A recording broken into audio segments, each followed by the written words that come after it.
ನಮಸ್ಕಾರ, ಈ ಸಮಾಚಾರಕ್ಕೆ ಸ್ವಾಗತ. ನಾನು ಪ್ರತೀಕ್ಷಾ. ಮೊದಲಿಗೆ ಈ ಕ್ಷಣದ ಹೆಡ್ಲೈನ್ಸ್.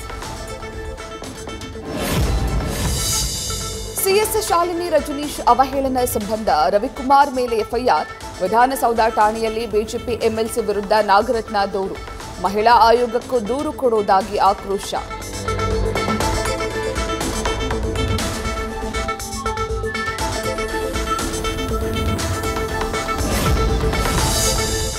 ರವಿಕುಮಾರ್ ವಿರುದ್ಧ ಸಿಎಂಗೆ ಕ್ರಮಕ್ಕೆ ಒತ್ತಾಯಿಸಿದ ಐಎಎಸ್ ಅಧಿಕಾರಿಗಳು.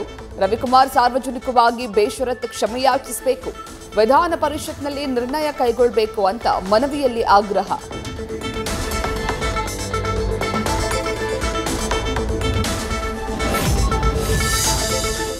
ಬಿಜೆಪಿ ನಾಯಕನ ಹೇಳಿಕೆಗೆ ರಾಜ್ಯ ಮಹಿಳಾ ಆಯೋಗ ಆಕ್ರೋಶ. ಕಾನೂನು ಕ್ರಮಕ್ಕೆ ಪೊಲೀಸ್ ಆಯುಕ್ತರಿಗೆ ಆಯೋಗದ ಅಧ್ಯಕ್ಷೆ ನಾಗಲಕ್ಷ್ಮಿ ಚೌಧರಿ ಪತ್ರ.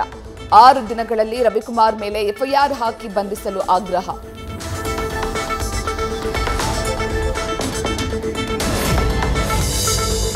ತಮ್ಮ ಹೇಳಿಕೆಯಿಂದ ರಾದ್ಧಾಂತ ಸೃಷ್ಟಿಯಾದ ಬಳಿಕವೂ ರವಿಕುಮಾರ್ ಮೊಂಡು ವಾದ.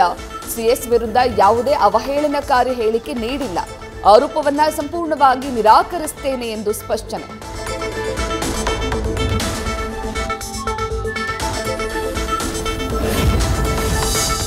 ರಾಜ್ಯದಲ್ಲಿ ಮುಂದುವರೆದ ವರುಣನ ಅಬ್ಬರ. ಚಿಕ್ಕಮಗಳೂರಿನಲ್ಲಿ 6 ತಾಲೂಕುಗಳ ಶಾಲೆಗಳಿಗೆ ಇಂದು ರಜೆ. ಉತ್ತರ ಕನ್ನಡ ಜಿಲ್ಲೆಯ 4 ತಾಲೂಕುಗಳ ಶಾಲೆಗಳಿಗೂ ರಜೆ ಘೋಷಿಸಿದ ಜಿಲ್ಲಾಧಿಕಾರಿ.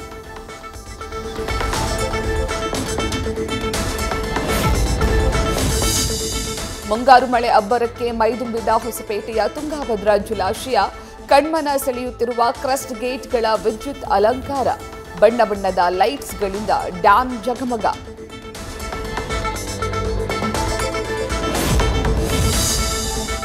ಶಿವಮೊಗ್ಗದ ಶರಾವತಿ ಹಿನ್ನೀರಿನಲ್ಲಿ ನಿಂತು ಆತಂಕ ಸೃಷ್ಟಿಸಿದ ಲಾಂಚ್. ತಾಂತ್ರಿಕ ಸಮಸ್ಯೆಯಿಂದ ನೀರಿನ ಮಧ್ಯೆ ಕೆಟ್ಟು ನಿಂತ ಲಾಂಚ್. ಸೇತುವೆ ಕಾಮಗಾರಿಯ ಲಾಂಚ್ ಮೂಲಕ ಹಗ್ಗ ಕಟ್ಟಿ ದಡ ಸೇರ್ಪಡೆ. ಮೈಸೂರಿನ ಗಾಯತ್ರಿಪುರಂನಲ್ಲಿ ಚಾಮುಂಡೇಶ್ವರಿ ತಾಯಿಯ ತಾಳಿ ಕದ್ದ ಖದೀಮ. ಹಾಡಹಗಲೇ ಭಕ್ತನ ಸೋಗಿನಲ್ಲಿ ಬಂದು ಕಳ್ಳತನ ಮಾಡಿ ಎಸ್ಕೇಪ್.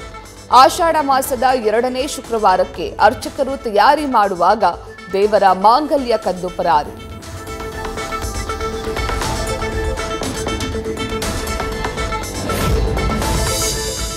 ಶಿವಮೊಗ್ಗದ ಲೋಕಾಯುಕ್ತರಿಂದ ಮಾಜಿ ಡಿಸಿಎಂ ಕೆಎಸ್ ಈಶ್ವರಪ್ಪ ಕುಟುಂಬಕ್ಕೆ ಶಾಕ್. ಅಕ್ರಮ ಆಸ್ತಿ ಗಳಿಕೆ ಪ್ರಕರಣ ಸಂಬಂಧ ಈಶ್ವರಪ್ಪ ವಿರುದ್ಧ ದೂರು.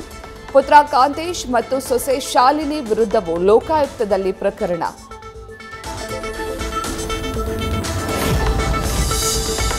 ಪೆಹಲ್ಗಾಮ್ ದಾಳಿ ಬೆನ್ನಲ್ಲೇ ಬಿಗಿ ಭದ್ರತೆಯ ನಡುವೆ ಅಮರನಾಥ ಯಾತ್ರೆ ಶುರು. ಹಿಮಲಿಂಗದ ದರ್ಶನಕ್ಕೆ ಈ ಬಾರಿ 3.5 ಲಕ್ಷ ಭಕ್ತರ ನೋಂದಣಿ. ಅಮರನಾಥನ ದರ್ಶನ ಪಡೆದ ಕೇಂದ್ರ ಸಚಿವೆ ಶೋಭಾ ಕರಂದ್ಲಾಜೆ.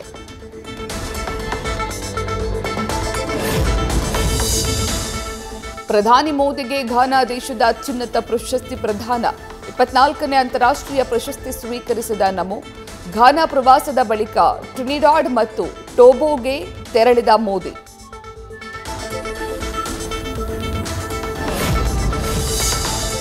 ರಾಜಸ್ಥಾನದಲ್ಲಿ ಭಾರೀ ಮಳೆಯಿಂದಾಗಿ ಜನಜೀವನ ಅಸ್ತವ್ಯಸ್ತ. ಕೆರೆಯಂತಾದ ರಸ್ತೆಯಲ್ಲೇ ಪರದಾಡುತ್ತಾ ವಾಹನ ಸವಾರರ ಸಂಚಾರ. ಕಾರೊಂದು ವೇಗವಾಗಿ ಬಂದ ರಭಸಕ್ಕೆ ನೀರಲ್ಲಿ ಬಿದ್ದ ಬೈಕ್ನಲ್ಲಿದ್ದ ಕುಟುಂಬ.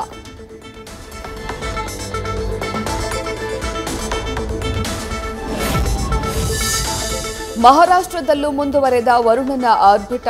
ನಿರಂತರ ಮಳೆಗೆ ಮುಂಬೈನ ಐರೋಲಿಯಾ ವಸತಿ ಸೊಸೈಟಿಯ ತಡೆಗೋಡೆ ಕುಸಿತ. ಮಳೆಯಿಂದ ಉಂಟಾದ ಮಣ್ಣಿನ ಸವೆತದಿಂದ ಕುಸಿದ ಗೋಡೆ.